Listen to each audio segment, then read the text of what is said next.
lived here. March 1995, on St. Patrick's Day to a little cul-de-sac, a dead-end area surrounded by four houses. The street ended at a big, thick, wooded area. None of us know how long they've been here, but neither of us have ever gone venturing into the woods.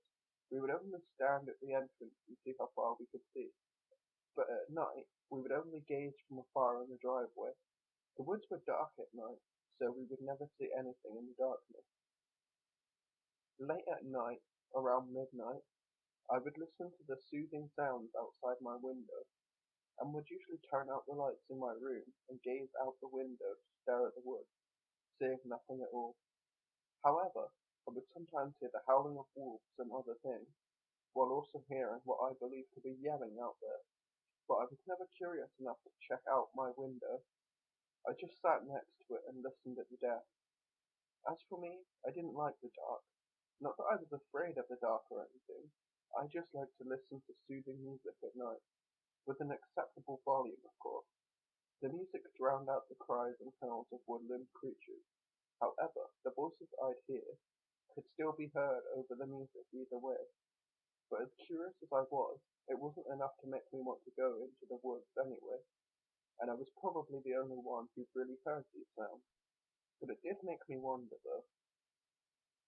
One late afternoon, one of our neighbours had gone wandering into the woods looking for items that had been dumped out there, as he was a collector, and he would always tell us that one person's trash was another person's treasure, and when he would return, he would always have a story to tell. One day, though, he came out of the woods talking about a nice, perfectly well-crafted wardrobe that he had found in the meadow. At this time, I wasn't aware that we even had a meadow, but then again, I could never, or even plan to, step foot out in the woods anyway. Our neighbour liked the wardrobe he had found, and wanted it, but unfortunately he didn't have room for it, and every day so far, he would go out there to see if it was still there. But one evening, our neighbour went out there seeking the wardrobe, but he didn't return, and his wife had told us that his side of the bed had remained cold from not being slept on. The police did a full search of the entire area for 2 full weeks, but never found any traces of our missing neighbour at all, almost as if he simply vanished into thin air. The search went on for another month or two, until one of the detective's dogs picked up the scent trail around where the wardrobe still stood. No surprise there. Our neighbour was always near that old piece of furniture. They even found some old footprints near the wardrobe, except they stopped at the wardrobe door, but weren't found anywhere else. The air grew cold as the leaves began to fall.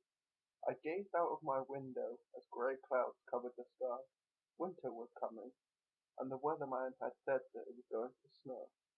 This made me excited as any child would be, since snow days were what every young child always looked forward to, as it meant that there would be no school. It meant the same for me, but I wasn't thinking about being out of school. I was thinking about our neighbour. I couldn't believe that the police officers would just decide to call off the search. However, I found the story they told to be strange. How could the footprints just vanish? I couldn't really believe the story they told. No one did anyway, but they accepted it and moved on. But I wasn't going to just accept it and move on. Something happened to our neighbour, and when I went out to play in the snow, I was going to go and take a closer look at that wardrobe. Opening the blinds, I sit by my window and watch the snow fall while I drink a hot chocolate. The snow was sticking, and it looked deep, and the neighborhood kids were already out making snowmen. As for me, I was waiting until my parents came home from work. I wasn't going out into the snow until they were home.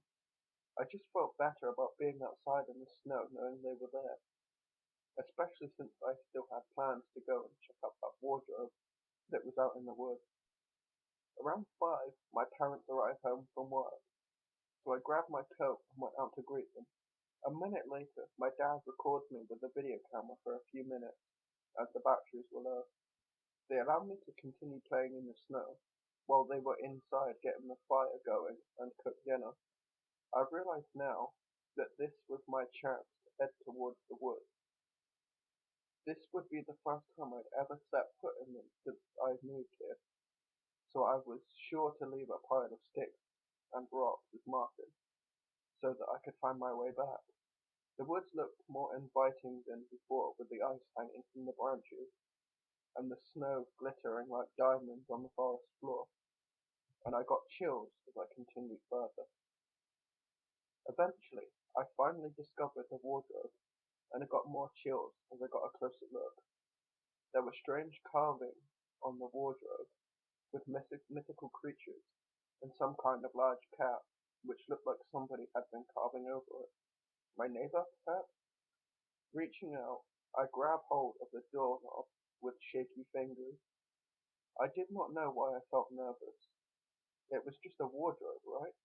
Ignoring the butterflies in my stomach, I opened the wardrobe and peered inside, surprised to find nothing but darkness.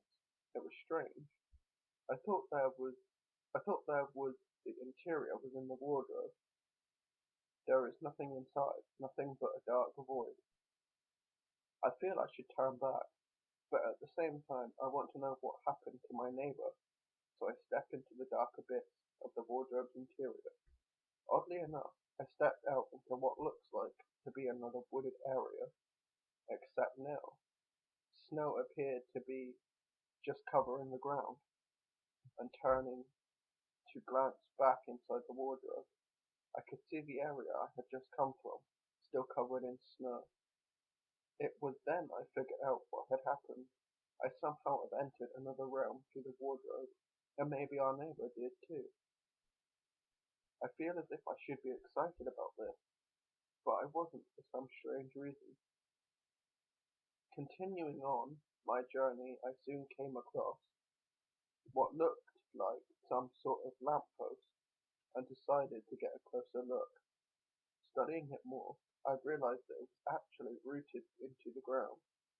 But as I explore further, I am surprised when I come across some statues that are scattered around in different poses. Most of them appear to be animals. There is even a large lion that looks like it's ready to pounce. As I study each of the statues, I am surprised to see almost human-like expressions frozen on all their faces, and the lion statue appears to be really sad, with frozen tears running down its face too. I feel sad looking at all of them, almost like they were once alive. But then, out of the corner of my eye, I see another statue among the animals, and turn my head.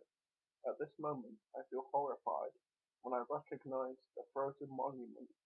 It is my missing neighbor from across the street, stuck in a frightening, pleading pose, and he has tears that are engraved into the stone itself, much like the other statues. At that moment, I hear what sounds like the jingling of bells heading towards where I am. As the jingle got louder, I was already running back towards the lamppost and the wardrobe, too scared to look back. Whatever or whoever it was, I didn't want to stick around to find out. Whatever it was that was coming probably had something to do with those statues, and I don't want to end up the same way. I don't know whether or not the jingling is following me, but it has gotten louder, and I could now hear snarling right behind me, and ran faster. Finding the wardrobe again, I run inside and stumble back out into the snow-covered woods, shutting the door behind me quickly. I gather my strength and hurry home. Surprisingly, nothing has really happened since I left, but my dad comes out to me just as I open the door to tell me that the trash collector would be coming tomorrow, and to tell me that I needed to go to bed. But throughout the night I wasn't able to sleep. Every time I close my eyes, I see the statues of those animals, that lion, as well as our neighbor, all of them with engraved tears frozen on their faces. Just thinking about it brought tears to my eyes too. I awoke the next day to the sound of the garbage truck, and looking out my window, am very stunned to see the wardrobe being put in with the rest of the garbage in the truck. However, I feel very relieved as I'm watching it drive away. Never again would I see the wardrobe, and and I've already made up my mind not to tell anybody what I've experienced. I doubt they would believe me anyway. It seems it seems like a dream almost, a dream that I never want to have again.